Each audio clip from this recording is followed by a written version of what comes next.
Why is it difficult to forgive? Why is it difficult to receive the gift of Christmas, which is peace? Yan po ang ating pag-aaral ngayon. Accept yourself and others. At kung ano ang kinalaman nito sa ating kapayapaan, because this is the way of Jesus. Dear God, thank you for who you are in our lives. Thank you for this extension of life today. And thank you for all the things that you've given us, not only to survive, but also to enjoy life.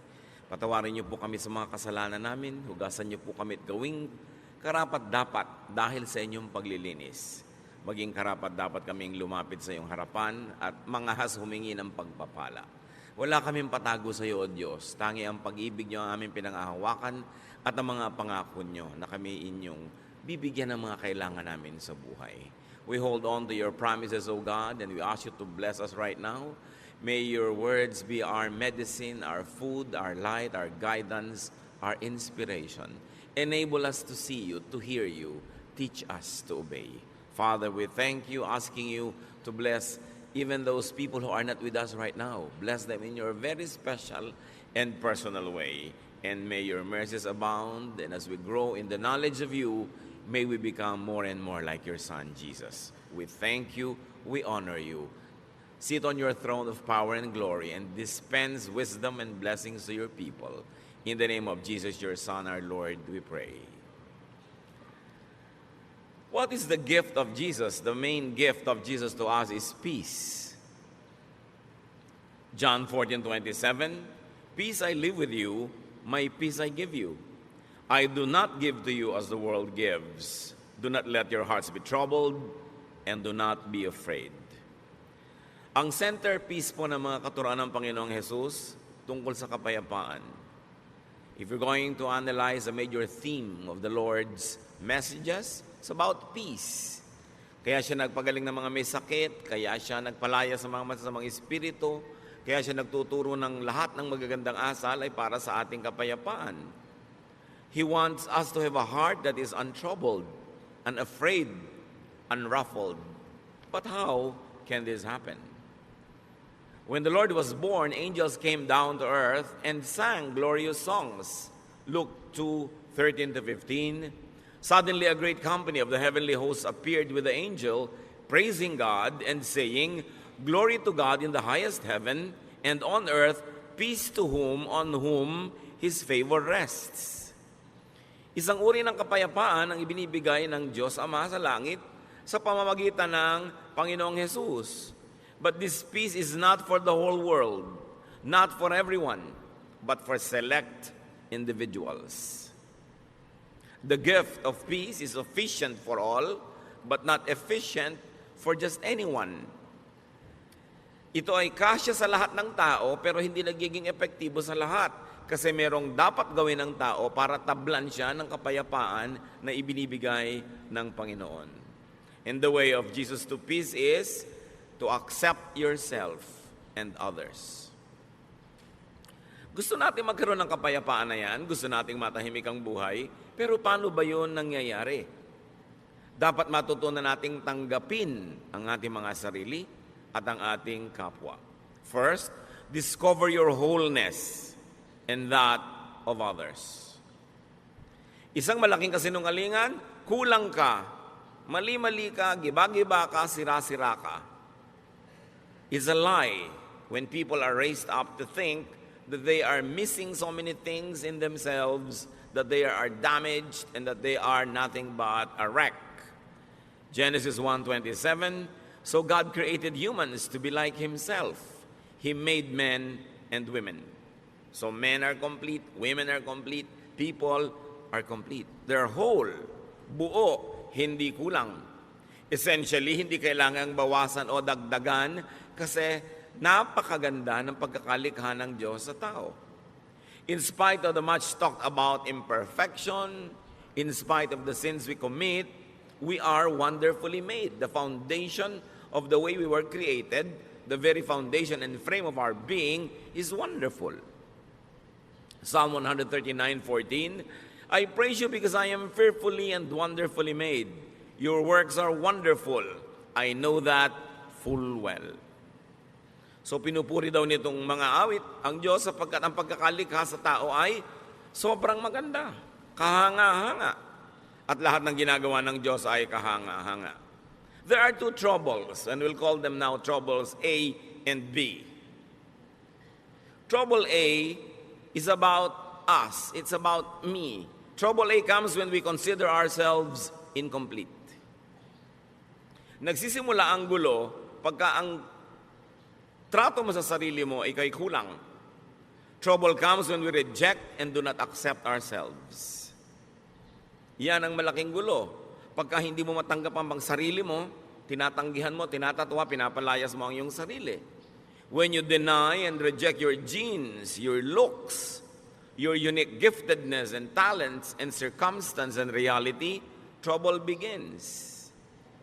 Pero laging ganyan ay tinuturo sa atin ng lipunan, maging ng relihiyon. Kulang ka, mali ka, marumi ka, sira-sira ka, giba-giba ka. While up to a point that might be true because of sin, but the very foundation and frame of the human being as created by God is wonderful. Trouble comes when we forcefully change ourselves to suit misapplied standards and oppressive expectations. When you're always made to conform. Nakikita ninyo kahit sa mga subjects sa schools, may mga subject na scientific, may mga subject na creative, may mga subject na physical tulad ng PE, may mga subject na naka-incline sa mga numbers, meron naman sa mga social skills. Iba-iba ang kakayahan ng tao, kaya merong iba yung may favorite subject, merong hindi nila masyadong favorite, merong mataas ang grade nila sa subject na yun, merong hindi dito. Bihira naman yung ang taas ang grade mo sa lahat. At yung mga taong matataas ang grade sa lahat, sa school, kadalasan sa practical life, doon naman sila medyo deficient.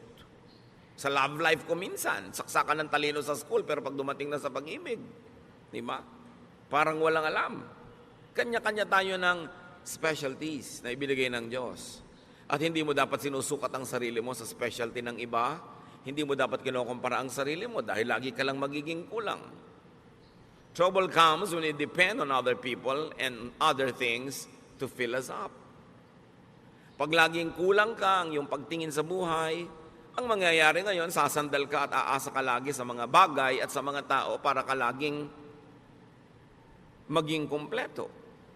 At pagka lagi na ikaw ay naniwala na kulang ka talaga, wala kang kwenta, hindi ka karapat-dapat, what will you do all your life? To strive to be liked, to be accepted, to be praised, to be admired, to find your value in how other people measure you. Sa simula pa lang, it's headed for disaster. Kung nagsisimula ka pa lamang sa buhay mo, nang iniisip mo na agad, kailangan mo ng ganito, kailangan mo ng ganon, kailangan mo umasa kay kuya, kay ganito, kay ate. Dahil kulang at kulang ka, ano mangyayari? Lagi kang naiinggit, lagi kang maninibugo, lagi kang kulang. Sabi nga ni Shakespeare, desiring this man's art or that man's scope, with what I most enjoy, contented least. Lagi mong hinahangad yung talento ng iba, galing ng iba, yaman ng iba, at hindi mo makita yung mabuti tungkol sa iyong sarili. So ang lagi mo na lamang hinihingi sa mga tao, come into my life, change me, complete me, fill me, make me whole. At yan ang fantasy ng romance. When a girl is made to feel that she is nothing but a missing rib that has to be found. When a man is always to be made to feel that he has a missing rib that he has to find to complete him. As we have always emphasized, union in marriage makes you one with somebody in a partnership. But even before that partnership, even you don't have that partnership, you are one, you are whole, you are not one half. Yan ang fantasy ng romance and sometimes yan din ang fantasy ng religion. No? Nakalahati ka lang. No, nilikha ng Diyos ang tao buo. Kahit si Adan nilikha niyang buo. Sabi lang ni Lord, it's not good that he's alone. Bigyan ng kasama para mag-enjoy. Pero isa siyang taong buo. Hindi niya kailangang umasa sa ibang tao para sa kanyang pagiging buo. Anong nagiging bunga pagka tayo ay laging umaasa sa iba? Dependence. And dependence brings about addiction. Kaya yung mga taong emotionally weak, Mai-in love sa isang tao? Siyempre, sa simula, maganda yung pag-iibigan. Pero kahit yung minahal niya, naging monster na, naging halimaw, inaabuso na siya, kinakawawa, binubugbog, hindi siya makaalis. Kasi addict na siya. Kailangan ko ang tao to feel me. Para niya ako pasayahin. Kailangan ko siya lagi. At pag lagi mong kailangan ng tao, what does it lead to? Possessiveness. And of course, possessiveness is caused by jealousy. Or it brings about further jealousy. Kaya yung mga taong sobrang kailangan ng kapwa-tao, seloso. Huwag kang tumingin sa kanya. Huwag kang makikipag-usap doon. Sa akin lang, sa akin lang. Kasi pag nawala ka sa buhay ko, hindi ako mabubuhay. Isang malaking kasinungalingan. Pinanganak nga, wala yung taong yan eh. At kung yung kinahuhumalingan mo ngayon, na-meet mo nung 18 ka o 24, anong ginawa mo bago mo siya na-meet? Hindi ka buhay? Buhay ka nun. Mabubuhay ka before a romance, without a romance, or after a romance. Huwag kayo masyadong nagpapaulol sa mga fantasy ng mga Valentine's cards. No? Kaya ka nagiging dependent sa tao. And when you're always jealous, you become fearful. And because this person, no matter what he does or she does, cannot really give you what you want, because what you want does not exist. It's a fantasy. You will always have frustration. Kaya ang saya-saya nitong bride, blushing bride, marching down the aisle para ikasal. After 3 months, nagngangal-ngal na. Hindi niya maibigay sa akin ang aking pangangailangan. Yun, ang tingin mo sa tao mo, taga-fill sa iyong pangangailangan. Di ba? Magngangal-ngal ka sa harap ng lahat. Dahil hindi na-fill ang iyong expectation. It leads to a fruitless and endless search. And it leads to a symbolic hell or evil spirits in your life. Trouble B is about the other person. Remember yung trouble A, kulang ako, punuin mo ako, kailangan kita. Trouble B naman comes when we consider others, especially people close to us, as incomplete and substandard. Daddy, kulang ka. Husband, kulang ka. Kailangang punuin kita. Wala kang utak. Ako ang may utak. Ilalagay ko yung isip ko sa loob ng utak mo. Diba? Wala kang diskarte. Ako meron. Hindi ka marunong. Ako meron. Ito ang lagi natin ginagawa sa mga partner. Ginagawa ng parents sa mga anak.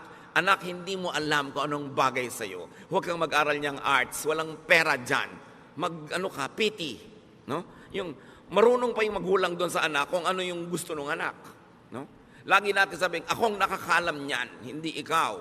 Ang mga sons and daughters, marunong pa rin sila sa magulang nila. Dapat ganitong palakad ng bahay natin, ganitong palakad ng ating mga pamumuhay. Mga kapatid na hindi magkasundo. No? Dahil dapat ganito ka, kamukha kita. Mga magkakaibigan. Huwag mong kainin yan. Ang kakainin natin, yung gusto ko ang tama. Kulang ka, ako puno, pupunang kita. Another lie. Kasi kung puno ka, puno rin yung kapwa mo. Trouble becomes when we reject them or accept them only partially. Mahal mo lang yung anak mo kung kamukha mo. Mahal mo lang yung anak mo kung yung mga talent niya, gusto mo, pag iba na yung talent niya, ayaw mo na siya. So hahanap ka ng ibang anak na paborito na kamukha mo. Trouble comes when we fill other people with ourselves. Hindi dapat ganyan ang kulay na isinusuot mo. Dapat ganito. Hindi dapat ganito. Dapat yung standard ko. Now, when we are raising children, that's all right to set standards. Kasi blanco sila, walang kaalam-alam. Pero oras na yung tao na de-develop na yung personality, we allow them to be how God wanted them to be. Kung paano sila nilikha ng Diyos. Kung ano yung talentong ibinigay sa kanila, yun ang dapat natin silang bigyan ng laya na hanapin nila. Yung kanilang buhay doon sa talento, sa hilig, sa galing na ibinigay sa kanila ng Diyos. Trouble becomes when we force them to change to suit our taste. And all of this, major issues happen between husband and wife. Ang pag-aasawa ay isang walang patakarang pagtanggap. Hindi siya isang reformatory institution na iibahin kita. Babaguhin ka ng aking pag-ibig. Sa teleserye lang yon, walang nagbabago. So kung hindi mo gusto yung buong-buong tao, wag mong pakasalan, inaasahan mong mababago mo. Ngayon kung nagbago siya dahil siya ay naging sumusunod rin sa Diyos, nagkusa, bonus. Pero hindi mo kayang baguhin ang isang tao. Yung let me change you, let me fill you, let me refit you to fit my fantasy. You know what's wrong with that? There will be domination. Dodominahin mo ang iyong kapwa. Because for you na manaig, there should be conquest. Therefore, there will be colonization. You colonize the other person's brain with your thoughts. Gusto mo mag-isip siya tulad mo. Gusto mo thoughtful siya sa ganitong bagay. Hindi niya kakalimutan ng ganitong bagay. Hindi siya maalalahanin. Although it's not an excuse, pero generally speaking, di ba, mas mahilig yung mga babaeng makaalala ng mga anniversary, mga birthday, pati sa iksi na mga relasyon ngayon, monthsary na lang eh. Kasi baka hindi na makaabot ng anniversary na isang taon. Weeksary, no? Baka mamaya may hoursary pa. So, mas particular talaga yung mga babaeng maalalahanin. Lagi na lang gusto maalala niya ni husband. Although, mag-effort naman yung mga husband maalala. Pero dapat mong tanggapin na iba ako, iba siya. Maalalahanin ako, siya hindi. Pero may iba siyang katangian. Pag gusto mong baguhin ang kapwa mo para maging kamukha mo, kamutin lahat ng kati mo sa buhay kung saan siya makati, di ba gagamitin mo lang siya, hindi mo siya tinatanggap bilang tao. And this is the problem in marriage. Because the moment you try to dominate another person, natural instincts will surface. There will be resistance, rejection. There will even be subversion. Laging gustong-gusto mo, ganito siyang oras umuwi. Laging ginagabihan, talaga lang to subvert you para hindi ka makapanaig. Idine-defend kasi nung tao yung kanyang sariling pagkatao. There will be defense. And sometimes there will even be offense. Therefore, warfare. Hell again, evil spirits plaguing your life. What is the way of Jesus to peace? Accept yourself. Great peace follows when we accept ourselves. It does not mean that we will not improve ourselves. It does not mean that we will allow ourselves and tolerate ourselves to be sinful and to be wrong and to be substandard. But you begin everything by accepting yourself. We become more comfortable with ourselves in relation to others. Kasi buo ako, buo siya. Dapat ganun yung dynamics ng relasyon. Hindi yung kulang ako, punuin mo ko. Or kulang ka, pupunuin kita. No, pareho kayong puno. We become more comfortable with ourselves when we are alone. Isa yan talaga sa mga pinakamalulubhang sakit ng maraming Pilipino. Hindi kaya mag-isa. Hindi makakain mag-isa, hindi makalakad mag-isa, hindi maka-enjoy mag-isa. We dread aloneness. And we become like clinging vines.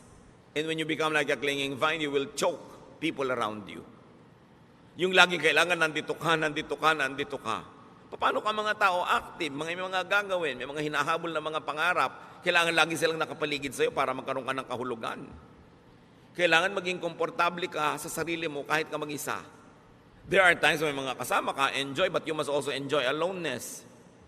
Kasi kung talagang gusto ng Lord na lagi kang may kasama, dapat nilikha kang may mga kakambal, yung kabit-kabit kayo. Yung hindi kayo nagkakahiwa-hiwalay. Di ba pag may pinapanganak pang ang kambal, ino-operahan pa natin para magkahiwalay? Dahil mahirap yung may kakambal. Ngayon, kung may kakambal ka emotionally, hindi ka na inom ng masarap na inumin kung hindi mo kasalo sa iisang straw ang kung sino man. Di ba, miserable ka nun. At gagawin mo rin yung taong miserable dahil lagi mo siya kahanapin, nandiyan ka, kasi iinom na ako. Kailangan matuto rin tayo ng healthful aloneness. But when you cannot accept your own self to be your own companion, how can you be a companion to others? Kailangan yun ang sanayin natin. Walang mga tao ngayon, I will enjoy this alone. Kasi yung paghahanap ng kasama ko minsan ng malaking kapahamakan, kahit sino na lang tuloy na pwedeng sumama, isasama. Para huwag lang mag-isa. Self-acceptance is the foundation of self-love and self-appreciation. Hindi yan masama. Anong sabi ng Panginoong Hesus sa Mark 12:31? Love others as much as you love yourself. No other commandment is more important than this. So we are not being forbidden to love ourselves, but we are only being reminded, yes, love yourself, but in the same way, love others also. Huwag yung love yourself lang and forget others. At hindi naman love others only and forget yourself. Pareho yun na mali. Irespeto mo ang kapwa mo, irespeto mo rin ang sarili mo. Hindi naman yung binabastos ka na, ang respeto mo pa. Hindi ka na nire-respect. Mahal mo ang sarili mo tulad ng pagmamahal mo sa iba. Why? Because you cannot give what you do not have. How can you understand others when you don't understand yourself? How can you be kind to others when you're not kind to yourself? How can you love others when you don't love yourself? Self-acceptance is the foundation of self-tolerance. At mahirap to be intolerant to your own self. May mga tao, lactose intolerant. Hindi sila pwedeng uminom ng gatas. Kung intolerant ka sa sarili mo, yung sarili mo hindi mo matanggap, hindi ka pwedeng mapag-isa, ano mangyayari? And self-acceptance is the foundation of genuine self-forgiveness. Many people cannot forgive others because they also never forgive themselves. So, pinahihirapan nila ang sarili nila at pinahihirapan din nila ang kanilang kapwa. Self-acceptance is the foundation of healthy autonomy. Ang tao dapat masarap na may kasama, masarap na kasama, pero pwede ring walang kasama. Kasi kasama mo ang Diyos. Kahit kailan hindi ka pwede mag-isa. Kasi tinitirhan ka ng Espiritu ng Diyos. Kumisan nga, lagi ka may kasama, hindi ka na tuloy magkaroon ng oras sa makipagsarilinan sa iyo ang Diyos dahil laging may abala. Laging may iba. We should learn healthy autonomy. When we accept ourselves, when we realize our wholeness, we do not excessively depend on and attach to people and things. We socialize, we enter relationships for additional enjoyment, for mutual upliftment, not for dependence. Dapat papasok ka sa relasyon, makikipagnobyo ka, mag-aasawa ka, makikipagkaibigan ka, hindi para ka may sandalan at hindi rin para meron kang buhatin.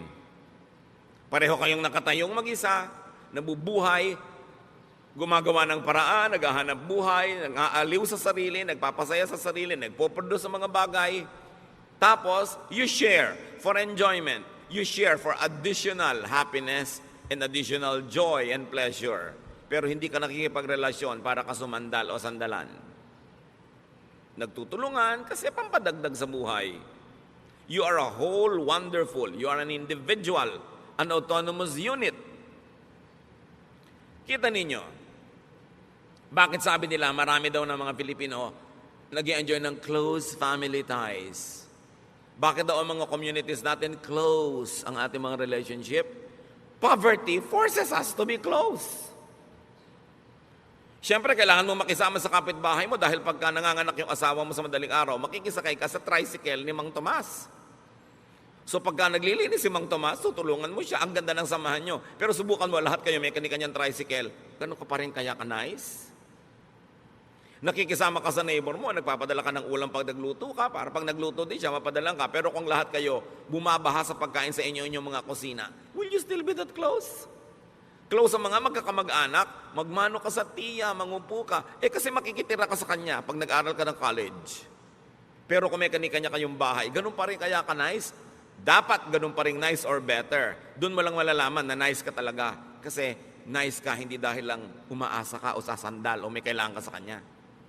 Kaya tingnan nyo ang nangyayari sa mga komunidad na yumayaman at umuunlad, nababawasan yung pakikipagkapit-bahayan, which is negative. Dapat hindi ganon. Kaya si Aling Junicia ayaw tumira sa Forbes Park.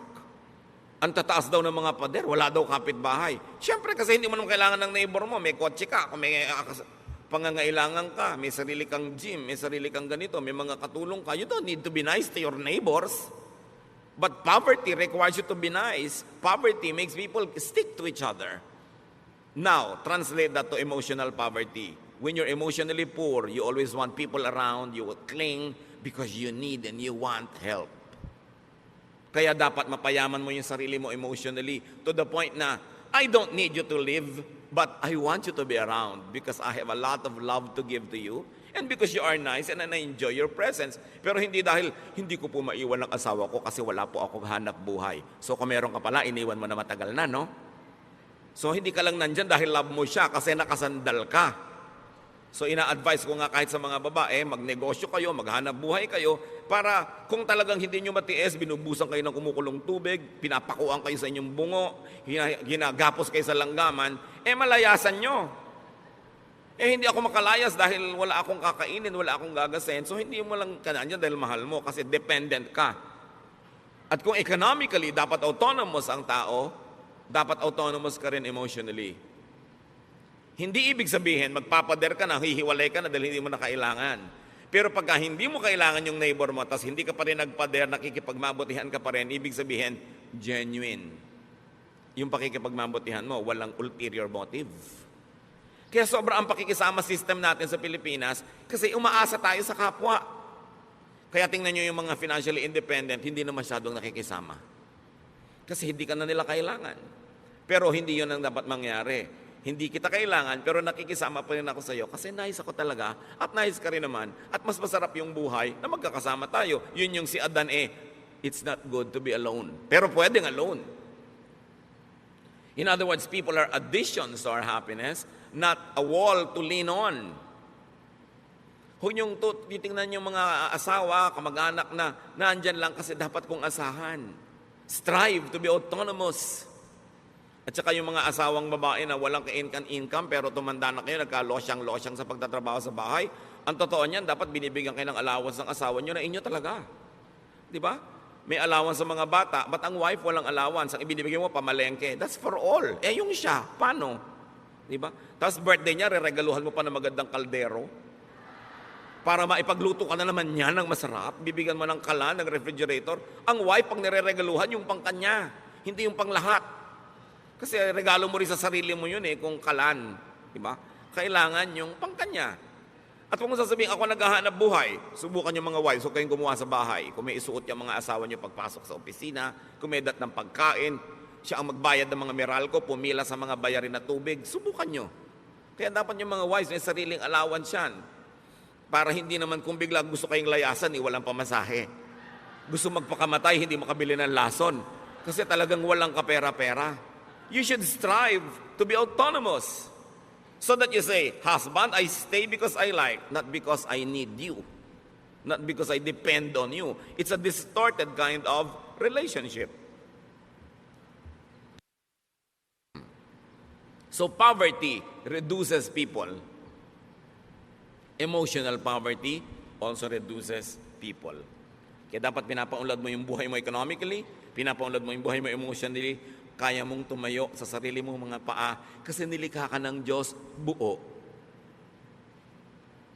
Tingnan niyo yung babae na nakapanayam ng Panginoon sa balon. Paborito kong karakter na to kasi yung buhay niya talagang tayo yun John 4:15-18.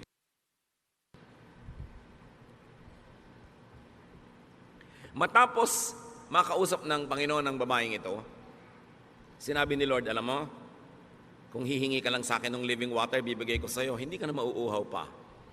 The woman said to him, Sir, give me this living water so that I won't get thirsty and have to keep coming here to draw water. He told her, Go, call your husband and come back. I have no husband. She replied. Jesus said to her, You are right when you say you have no husband. The fact is, you have had 5 husbands, and the man you now have is not your husband. What you have said is quite true. Bakit inungkat ng Panginoon yung tungkol dito sa mga lalaki sa buhay ng babaeng ito? Kasi sabi ng babae, bigyan niyo po ako ng living water. Yung hindi na ako mauuhaw uli. I want this living water so I won't have to be thirsty again. So the Lord had to tell her what she did not need. The point Jesus was making, the woman had been deceived into believing that she was incomplete and that she needed men to complete her. Sabi niya, gusto mo maging complete? Tanggalin muna natin yung mga abala sa utak mo. Tawagin mo yung asawa mo. Wala po ako asawa. Tama ka. Kasi yung 5 lalaki nagdana sa buhay mo, hindi mo mga asawa. At yung lalaki ngayong nasa buhay mo, hindi mo rin asawa. Bakit ang dami mong lalaki sa buhay? Kasi akala mo, hindi ka mabubuhay ng walang lalaki. Kaya nakaka-anim ka na. 30 years from now, siguro magiging 4 na yan. Hanggang kaya siguro ng naturalesa mo, dadami pa yan ng dadami hanggang magkalasog-lasog ka na. Tapos mamamatay ka na lang, hindi mo pa nakita yung hinahanap mo. Kasi akala mo, makikita mo sa romance. Sabi niya, ang tunay na kailangan mo, nasa kalooban mo lang, kailangan mo ma-rediscover. Dahil yung tubig na yun, nasa loob mo, bukal. Tanggalin mo yung bara para bumalong, lumabas yung tubig, at hindi ka na mauuhaw kahit kailan. Huwag kang umigib kung kani-kaninong balon, sumalok kung saan sa ang ilog, kasi lagi ka lang mauuhaw. Because you think that you need people to fill you, it leads to addiction. And it becomes hell. Iba-iba lang tayo ng mga addiction. Yung iba ang addiction nila, bag. Umaapaw na yung bahay nila, wala ka na matulugan sa dami ng bag ni Mrs. No? Hindi na sila makapamili ng masarap na pagkain dahil puro bag. Kung pwede lang saan ng isigang, iihaw, ilagay ang mga bag na yan. Busog pati kapitbahay. Iba-iba lang. Si Mr. naman, kung minsan ng addiction, kung barel o belt o pomada, no? Kung ano man yon. Kanya-kanya tayo ng mga addiction. There's a sense of incompleteness. An addiction to things and to props and to money. Luke 12:15, then he said to them, watch out. Be on your guard against all kinds of greed. Life does not consist in an abundance of possessions. Alam nyo, ang buhay, hindi yan pinupuno ng mga ari-arian. At yung possessions na yan, bagay man o tao, tulad ng babae na to, nakakaanim na ng asawa. Sabi, hindi yan ang buhay. People get deceived that they need many things to be whole. Kaya may mga kolekta ng kolekta. Pag tumanda naman, hindi malaman kung ano ipapamana. Kaya kailangan branded, signature accessories. Kailangan expensive bag and shoes. Estudyante, wala pang trabaho. Ang gusto pa yung cellphone, yung ang mahal-mahal. Yung may lumalabas na bread toaster. Anak, wala ka pang kita. Ang yabang-yabang mo na. Tapos yung kayabangan mo, mga estudyante rin tulad mong wala rin kita. Ba't mo kailangan yan? Para kasikat? Marami mga tao, kailangan naman nila bahay. Kailangan ganda-gandang bahay. Napunta na sa bahay lahat ang kinita. Wala nang pinuntahang iba. O kotse. O kuminsan naman, hindi ka masaya sa height mo, talaga naman kahit na madapa ka na, high heels. Kulang pa yung heels dun sa takong, kailangan lagyan pa na mag-heels sa toes, kaya talaga nakatungtong ka na halos sa isang hollow blocks. Hindi ka na makalakad. Yung iba talaga hindi kontento sa ilong nila, kailangang taasan, kailangang kitiran, kailangang bawasan ng panga, kailangang bawasan ng baba, kailangang liitan ng mata, etc., etc. Laging kulang. Sign that you don't accept yourself. Ngayon, hindi naman masama yung up to a point, a little improvement here and there, pero yung nanganib na yung buhay mo at namatay ka na sa operating table dahil bina-vacuum ang mga body parts mo, parang dangerous na yun. Ano sabi niya sa 1 Peter 3:3-4? Don't depend on things like fancy hairdos or gold jewelry or expensive clothes to make you look beautiful. Kita nyo yung look. Actually, hindi ka beautiful. You only look beautiful. Sabi niya, be beautiful in your heart by being gentle and quiet. This kind of beauty will last, and God considers it very special. O huwag nyo namang lihim tanggalin yung mga baon-baon yung hikaw. Hindi naman masamang maglagay, pero sabi, huwag nyong iasa ang kagandahan nyo dyan sa mga yan. Kayo, maganda na yung karakter nyo, meron pa kayong konting pampa-enhance, nice. Pero kung nagiging mitya na ng inyong buhay, ang hirap-hirap magbayad at hulugan, titigilan nyo ang mga kahangalan na yan. Saan ganon? Alam nyo ang tunay na magandang babae, sabi yung mabini, yung banayad at tahimik. So anong tawag sa mga madadaldal at maiingay na babae? Bahala kayo. Di ba?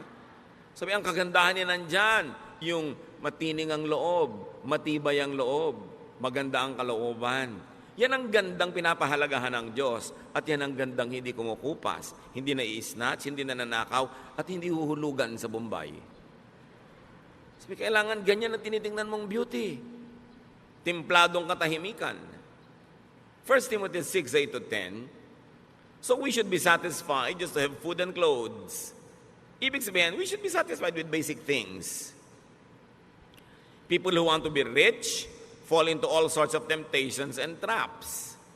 Yung rich, pwede niyong palitan ng people who want to be beautiful or sexy or fairy white, o kaya people who want to be tan. Lahat ng gusto niyong palitan sa inyong sarili, fall into all sorts of temptations and traps. They are caught by foolish and harmful desires that drag them down and destroy them. The love of money, or you might say the love of other props, the love of cosmetic surgery, causes all kinds of trouble. Some people want money so much that they have given up their faith and caused themselves a lot of pain. Kung kailangan, tanggapin mo yung sarili mo. Kung may konti ka lang may improve na hindi sobrang magastos, hindi dangerous to your health at easy to maintain, pwede. Pero kung magiging pasanin mo sa buhay, yung sa dami ng operasyon mo sa mukha, tawang-tawa ka na, sabi mo pa. Kasi hindi ka makatawa dahil mapipilas yung pisngi mo, parang kawawa ka naman. Di ba? Yung hindi ka na makahinga dahil sobrang diliitan na yung butas ng ilong mo. Dati isang hinga mo lang, kahit 1 week na oxygen, nasa lungs mo na. Ngayon, hirap na hirap kang suminghap. Para ka ng bisugo na tinanggal sa tubig. Ang hirap naman nun. Diba? So dapat yung easy to maintain. Huwag yung kung ano pinaglalalagay mo sa loob ng katawan mo, tapos pagka lumilindo, lumilipat-lipat kung saan-saan, nakakaiba-iba korte ng katawan mo. Tapos, wala namang maawa sa'yo. Ang totoo, halos walang maawa, although kawawa. Kasi alam nyo yung iba kung di naawa, inggit. Kasi naglagay ka, nadaig mo sila kahit sandali lang, kaya ikikriticize ka. Kung gumanda ka naman bigla na gano'n, pag-uusapan ka, hindi naman ganyan ang itsura niya. Tingnan mo yung litrato niya noong high school. Yung, ilalagay pa sa Facebook, yung litrato mo talaga noong high school. Bistong-bisto ka na parang airport tarmac talaga yung ilong mo noon. So, maawa sa sarili.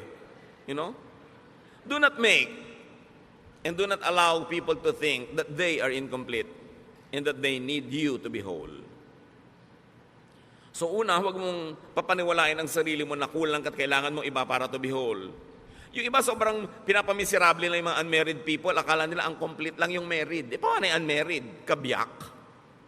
Kaputol? Kaya yung kabiyak, dinedefine natin yung sa kasal, kabiyak ng partnership. Hindi siya isang kabiyak na tao. Buong tao siya, may asawa siya o wala. Pero sumasali siya sa isang partnership kung saan siya nagiging kabiyak ng partnership na yon, which is God glorifying and which to most people is suited and nice. But not for all. So pagka pinressure nyo ang inyong sarili, mga kapatid, na laging punuin kayong sarili nyo dahil sa sinasabi ng mundo, sinasabi ng advertising, sinasabi ng mga kung sino-sino, this will pressure and tire you. Pagka rin meron kayong laging pinasandal sa sarili nyo, hindi na kayo makakapahinga. This will disempower them also. Kaya yung mga hindi makakain habang wala yung husband, bakit dala ba niya ang lalamunan mo? Diba? Yung ano yan blackmail para umuwi ka sa oras, which is good. Nag-asawa ka rin lang, uwiin mo na maaga para sabay kayo. Pero hindi naman yung talagang nakaabang doon at may kandila pa to make you feel guilty dahil wala ka pa. Paano kung talagang wala ka pa? May kailangan kang gawin. Minsan yan, mga blackmail na lang no? Minsan, ang sarap siyempre nung family, kumakain lagi sabay-sabay, very ideal, parang sine. Pero sa tunay na buhay, siyempre may nata-traffic, may nag-overtime, merong may kailangan gawin. It can be very oppressive pag laging gusto nyo yung mga ganun seremonya. Masarap yun paminsan-minsan at pag natural at likas, pero pag pilit na, it becomes oppressive. Pag laging ganun ang pamamalakad mo sa iyong pamilya, anong gusto ng mga anak mo lahat? Makawala, mag-asawa ng maaga, tumakas, para lumaya. Kasi maraming opresyon. So, parents, spouses, do not drill into people's minds that they are incomplete, that they are defective or unfit or ugly or poor. Alam niyo kung sino gumagawa nun? Advertising. Hindi dapat ginagawa yun ng magulang. Kulang ka, kailangan mo itong produkto namin. Kaya mga magulang, ganito lang ang grade mo, ganyan lang ang grade mo. Kung nakikita nyo that they're doing their best, meron sila sigurong ibang kakayanan. Huwag silang paghanapan ng wala sa kanila. So, to have peace, accept others. Romans 15:7, accept one another, just as Christ accepted you. Kung paano ko tinanggap ng Diyos, warts and all, walang patakaran, buong pagtanggap, ganun daw ang gawin mong pagtanggap sa kapwa.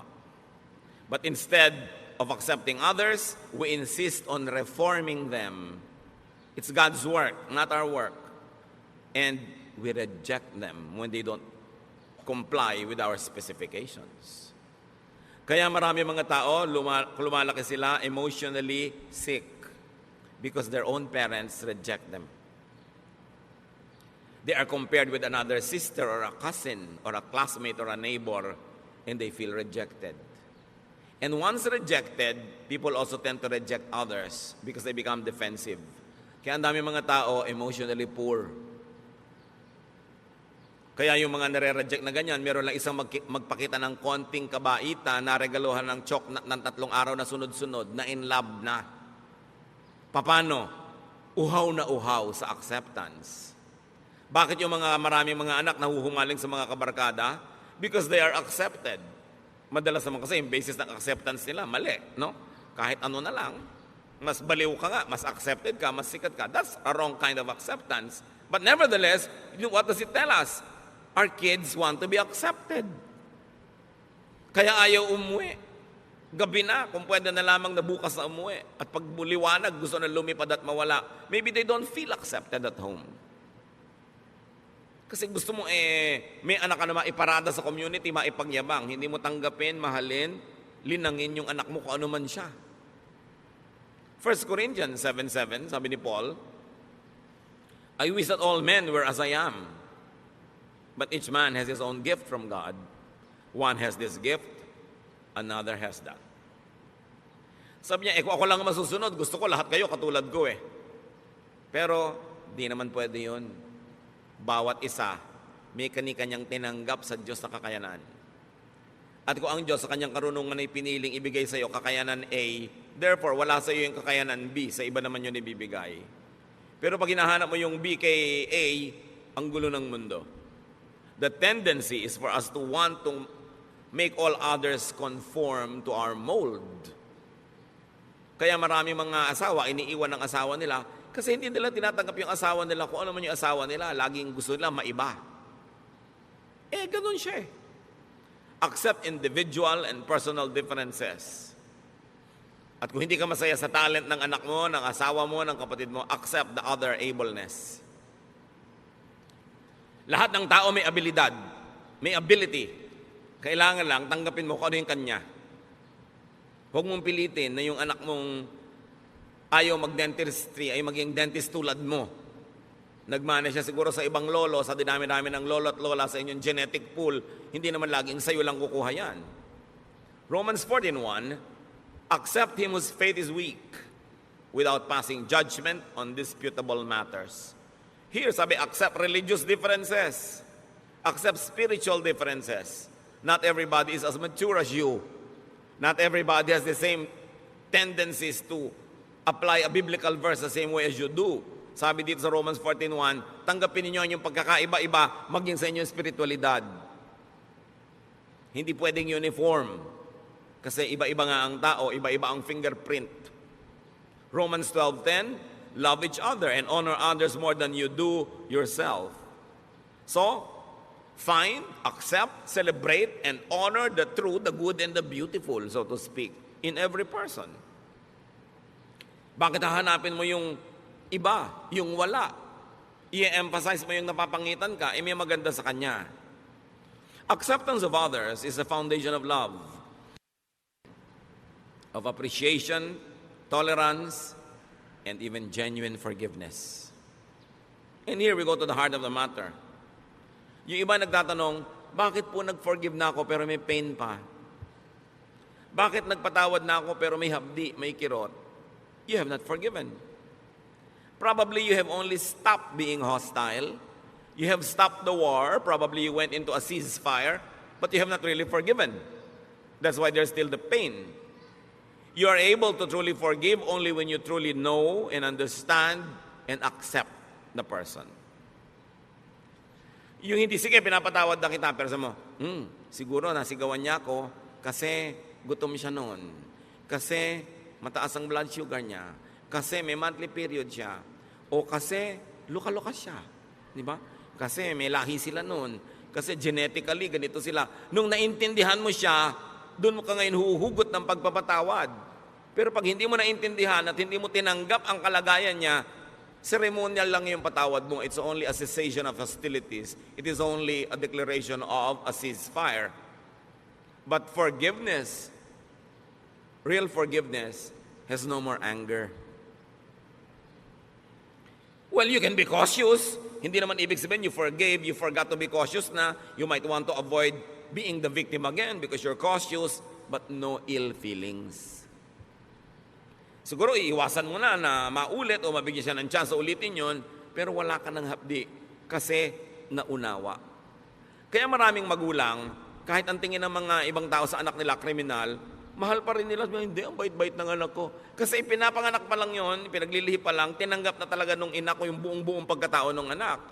Kaya pagka halimbawa, ang sungit-sungit ng anak, kasi alam niyo nung bata, nahulog yan sa duyan. Nahulog lang, naging ganyan. Galing sa 7th floor. Okay. So, naintindihan ko yung anak ko. So, intindihin nyo. Kaya hindi halos maubos ang pagpapatawad ng magulang sa anak kasi iniintindi. Kasi tinatanggap. So, kung may papatawarin kayo, huwag lang sabihin, sige, papatawarin na kita, tama na, tigil na.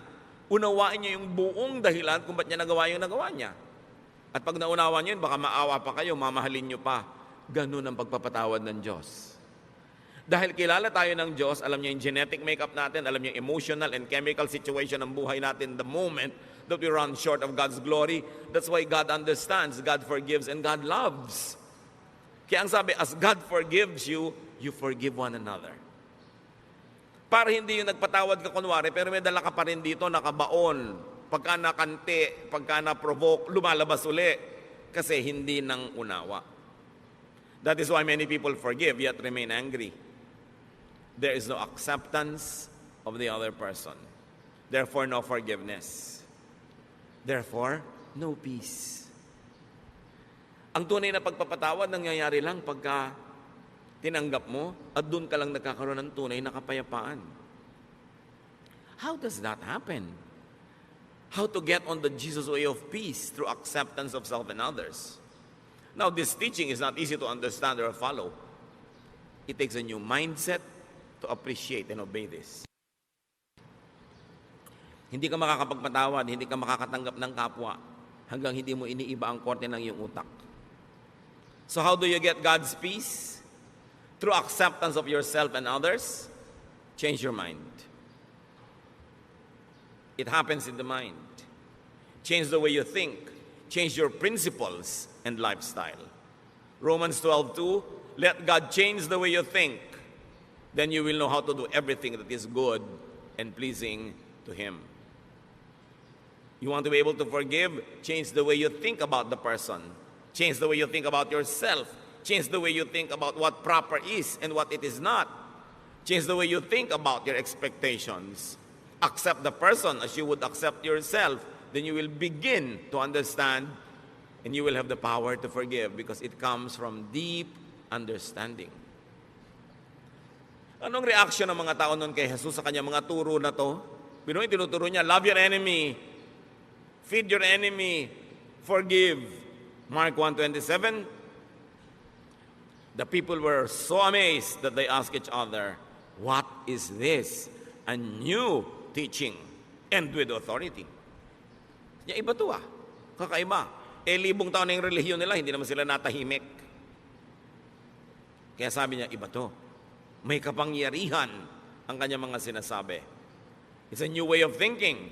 That's why it's a New Testament. That's why it's a new covenant. Matthew 18:3, and He said, I tell you the truth, unless you change and become like little children, you will never enter the kingdom of heaven. So you might want to apply that to eternal security and salvation and exemption from hell. Apply it as much as you want. But I suggest that you also apply it this way, that unless you begin to think in a new way, you will never enjoy heaven on earth. You will never have paradise. You will never have peace. If you insisted on thinking the old way, you can never have the peace that Jesus wants you, because it is a new arrangement, a new idea that requires a new mindset. To have heaven, peace, contentment, rest, one has to be a child again.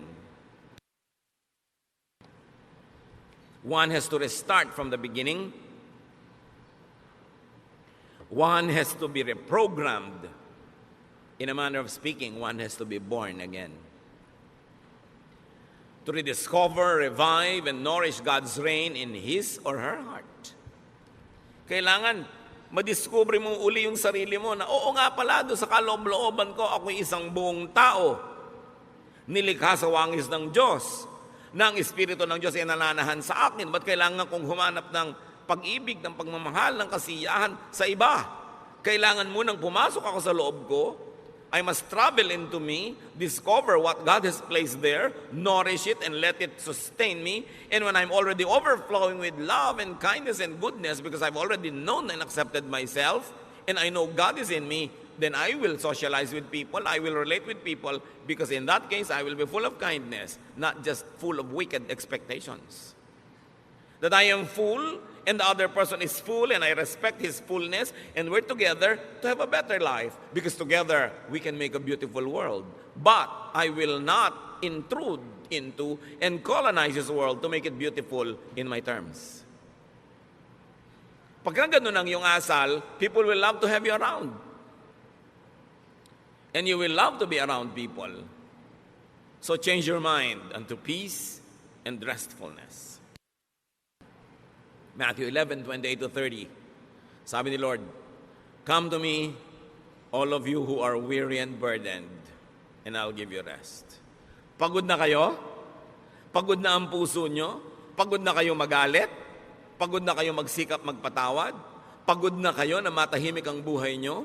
Pagod na kayo sa paghahanap ng mga pangarap nyong pag naabot nyo ay biglang naglalahong parang bula? You're tired of chasing rainbows? You're tired of repairing all the broken toys in your life which never get fixed? Come to me. I'll give you rest. Learn from me. For I am gentle and humble in heart, and you will find rest for your souls. So you don't learn from others. Don't learn from other isms and ideas and philosophies. Learn from me, for my yoke is easy and my burden is light. So paano malalaman kung galing kay Jesus? Magaan. Hindi mahirap sa loob. Kahit hirap yung katawan mo sa pagsunod, hindi hirap ang loob mo. Magaan. The kingdom of God is restful, easy, and light. So peace, restfulness equals heaven on earth. And it is in accepting yourself and others. Habang hindi mo tinatanggap ang anak mo, asawa mo, magulang mo, kapatid mo, lagi kayo magtutunggali. Lagi kayo magko-contest. Mag-uunahan kayo kung sinong masusunod, kung sinong mananalo, kung sinong mananaig. Stressful yan. Hindi ganyan ang buhay. When you accept yourself, you relax. You become less demanding and suffocating. And you become nicer and more open, more accepting. And when you accept others, you also relax. You become less intrusive, less judgmental and demanding. You become more forgiving. And they too relax. Everybody relaxes, masaya ang buhay. Deep and real forgiveness comes from unconditional acceptance and understanding. Change your mind and this can happen. Kaya kami problema sa asawa mo, may iniisip ka, hindi yun ang natutupad. May iniisip din siya, hindi yun ang natutupad. So ba't di nyo nalang palitan ang iniisip nyo? Kasi hindi nyo naman kayang palitan yung asawa nyo. Hindi nyo naman kayang palitan ang pagkatao niya. Palitan nyo na lang yung iniisip nyo, hindi sasaya kayo. Kaya ang sabi ng anghel, peace on whom God's favor rests. Kaya sinabi natin kanina, peace is not for everyone. Peace is not for the whole world. Well, it is efficient for all, or sufficient for all rather. It is efficient only for those who would appropriate it, those who would accept it and live by it. Ang kapayapaan ay hindi para sa lahat. Ito'y para lang doon sa willing na baguhin ang kanilang pamamaraan ng pag-iisip, baguhin ang style nila sa buhay, tanggapin ang mga sarili nila and improve from there, tanggapin ang kapwa nila, hanapin kung ano yung totoo, maganda at kaibig-ibig sa kapwa, contribute goodness to others, but do not colonize their minds, then there will be peace on earth. Ano mga kapatid, ang hindi nyo matanggap tungkol sa sarili nyo? Hanggang ngayon, tanggapin nyo na, huwag kayong tatayo dyan ang di nyo pa tinatanggap. Kasi sayang naman ang pagod na lalamunan ko dito. Diba? Kailangan tanggapin nyo yan. Kasi sayang din na magiging pagod yun noong araw at patuloy pa magiging pagod nyo habang buhay. Itinatago nyo yung kung anong totoo sa buhay nyo. Ba't di kayo magpakatotoo? Diba? Yung lalo kung may edad na, huwag na kayo masyadong magkapal ng foundation. Lagi nakahalata kasi pagtawa nyo, nagkakrak-krak dito. Para kayong moryones. Diba? Yung manipis na lang. Ganun talaga tumatanda ang tao. Diba? Alangan namang tumanda ka, mukha ka manyika. Mapagkakamalang kang mangkukulam. Dahil ba't hindi tumatanda ang itsura mo, tanggapin nyo lahat yun. Accept the force of gravity. It rules us all. So, natural lang yun. Tanggapin nyo yan. Yung mga asawa nyo, tanggapin nyo talagang lumalaki na ang tiyan ni mister. Hindi ba? Pagka naman lumiliit yung tiyan niya, ninenervyos kayo, baka may nililigawang iba. Yung tanggapin nyo yung anak nyo. What about you? Can't you accept? Accept it. Kasi yan kayo eh. Para kayo matahimik. Now, if you want to improve, improve. Now, accept everyone else around you. Gusto nila mag-improve? Pwede siguro kayo mag-suggest, magbigay ng konting mga clues how you might want to contribute to that growth, but don't impose. Huwag niyong pilitin. Bigyan niyo siya ng space niya, ng time niya, para hindi kayo layasan at layuan. Kasi ang tendency ng tao, pag kinocolonize natin yung brain nila, gusto nilang lumayo. Kaya maraming maaga nag-aasawa, walang kamalay-malay yung magulang, gusto lang pala talang takasan ng anak nila. Hindi lang maamin. Kasi nadodumi na. Napipilipit sila, yung nawawalan sila ng pagkatao, ginagawa sila mga manyika. Ginagawa sila mga puppet. Kailangan palayain mo ang kapwa mo. Kahit mo siya pakain. Kahit mo siya dependent. Dahil lahat naman tayo, pakain lang ng Diyos. No? Talagang lahat naman ng mabubuting bagay sa Diyos din ang gagaling. So, dapat I volunteer to accept you. Hindi yung you must accept me. Baligtad yun, ha? Yung pagtanggap sa kapwa, bino-volunteer mo yun, but you don't demand to be accepted. Dahil pag i-demand mo, ide-demand din niya, magkakagulo uli ang mundo. That has to be volunteered. And what is important, tanggapin natin ang mga katotohanan, baguhin yung mga pwedeng mabago, improve yung hindi yung pwedeng ma-improve, pero yung talagang nandyan na, live with it and learn to be happy with it. And also with your loved ones. Ama namin sa Diyos, sa langit, aming Diyos. Salamat po dahil tinatanggap nyo kami. Salamat dahil nilikha nyo kami na wonderful. Not to our credit, but to yours. Salamat nyo likha nyo kami, Lord, na great. Because you're a great God and we are in your image. Therefore, there must be greatness in us. Turuan mo kaming mahanap yon, ma-celebrate yon, at tulungan mo rin kaming mahanap yon sa kapwa namin at ma-celebrate din namin yon. Magbulay-bulay tayo mga kapatid sa mga personal application na ating mga pinag-aralan. At sa ilang sandali, take your time. Pag-isipan, ano nga bang mga dapat ko talagang tanggapin? At yung mga pwede kong baguhin para baguhin, di mabago. Don't demand others to change. Pray for them, inspire them, and they should change on their own as God enables them. Dear Lord, speak to us, enlighten us. Let's be alone with the Lord, some silence, and rise from your seat later on, freed from all of this needless oppression, so that we can enjoy life and we can be enjoyable companions to others.